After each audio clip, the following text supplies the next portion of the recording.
What's up, guys? This is Ty Zen, and I just want to shoot this quick video for you guys from Atlanta, Georgia, about the Chronobank ICO. With me, I got the Skinny. Hello. So I've been getting a lot of questions about this Chronobank ICO, guys, and I want to say most of you guys should know by now that if LeonFood.com and I are talking about an ICO, you can pretty much assume that we are invested into it. And if we don't talk about it, then we're more than likely we're not invested into the ICO or into the cryptocurrency. But in this particular case, I want to let you guys know ahead of time, I'll be talking about the Chronobank ICO, but I will not be investing into it, and no one on my team is investing into it, okay? So if there's somebody on my team that's investing into it, then I'll let you guys know, but if not, I want to let you guys know that also. So we did some research on this Chronobank, and one of the things that we do, guys, when we look at an ICO or a cryptocurrency to invest in, is we have to be able to understand what it is that we are getting into, all right? So when LeonFood.com and I looked at the Chronobank ICO, it's in case you're new to the world of cryptocurrency investing, ICO stands for Initial Coin Offering, and that's very similar. It's not the same, but it's very similar to a stock IPO, where they're trying to raise money to fund a software project, and legally and technically, the ICO tokens that are being sold are not really I don't think it's considered a security, because they're the tokens that are used to fuel the network and to make it work, and you need it for the network to operate, okay? So, the reason, first of all, let me explain what the Chronobank ICO is from my understanding. And this is one of the few times where I'm going to talk about an ICO where it's not very clear to me and to LeonFood.com what the purpose of the ICO is for, or the software project is for, okay? It's supposed to be a labor, it has to deal with labor, ICO, of decentralizing the labor force. The ICO is started by an Australian labor training company, and they want to decentralize the labor force. In other words, take the freelancers and they want to basically build a decentralized Uber or Lyft, except for labor, like for freelance photographers, for videographers, for filmmakers, for house cleaning. Yeah, for house cleaning, for any kind of labor work that is that has been commoditized, meaning that the labor is the same no matter where you get it from. So if you hire someone to edit videos for you, whether it's from China, from America, from Canada, Australia, Africa, pretty much the software that's being used and the labor that's being used is fairly consistent, and that's the key to being a commodity labor, okay?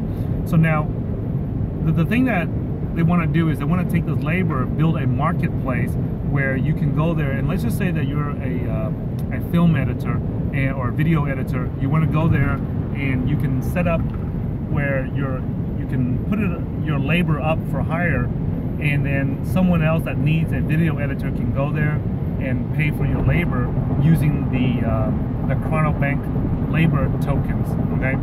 So, and then hire you to do the video editing, and then when they're complete, then the system will pay them the labor hour tokens that's needed to cover their labor, okay? Now, there are a lot of things that the blockchain and decentralizing a technology is where it's very beneficial, guys. But in this particular case, LeonFood.com and I really don't see how. First of all, there's really a lot of confusion with the labor, how it's being decentralized, okay? Because if I am a video editor, I can do that online. But if I'm like an electrician, right, or a contractor or a house cleaner, and you hire me to do the electrical work or clean your house, I don't see how you can pay me with the tokens, okay?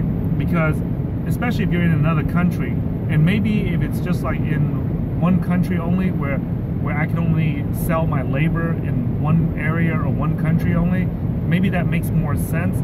But when I was doing the research on this Chronobank, it just really did not make sense why you would need to decentralize that labor, because you can go to Craigslist and you can hire someone to clean your house or edit video for you. You can go to websites such as Upwork, which is an outsourcing website, and you can go there and pay for in US dollars or in euro or in yen or whatever currency that they accept. So I really don't see the point in decentralizing that. Now, the Chronobank ICO, once they raise the money, they're supposed to, the first stage of their development is they're going to create what's called a labor hour token, right? So kind of like an LHT or labor hour token, and that's the token that's going to be used to pay everyone on the network for their labor, and it's to run it's kind of like the ethers that run the Ethereum network, or the Bitcoins that run the Bitcoin network, okay? Or the Waves token that runs the Waves platform network. So that's the first stage, and after they get the tokens distributed to all the people who participate in the ICO, then the next stage of the Chronobank ICO is the Chronobank project is to create a labor marketplace where people from all over the world can go there and sell their labor. Okay. Now, the reason why LeonFood.com and I will not be investing into this during the ICO stage is because we are not clear why this is necessary. And we both looked at it, and usually when LeonFood.com and I look at a software project or a cryptocurrency project, and if there's confusion with him and there's confusion with us, and neither one of us can figure out exactly why this particular problem needs to be decentralized and why it needs to be on a blockchain and why it needs to be on a distributed public ledger, then if it's that confusing to us, then what we normally do is we just avoid it altogether. Okay? Now, was it confusing to you, Skinny, when you were looking at it? Yeah, and then there were different types of tokens, right? There's like a bigger token that is the currency, but the labor hours is specifically for payment of labor. Yeah, there was just way too much confusion, and there's other projects right now that's going on that just it's easier to understand, and it's just easier to you know, when we invest into a cryptocurrency project, guys, we want to know what the project is about, so that at least that eliminates the risk. And then we want to make sure that the people involved are legitimate, and they're not people that's going to run off with the money. Now, we have a lot of people calling different ICOs or different cryptocurrency projects a scam. Not every project is a scam, guys. A scam is when somebody takes your money, they run off with it, and they don't do anything with the money.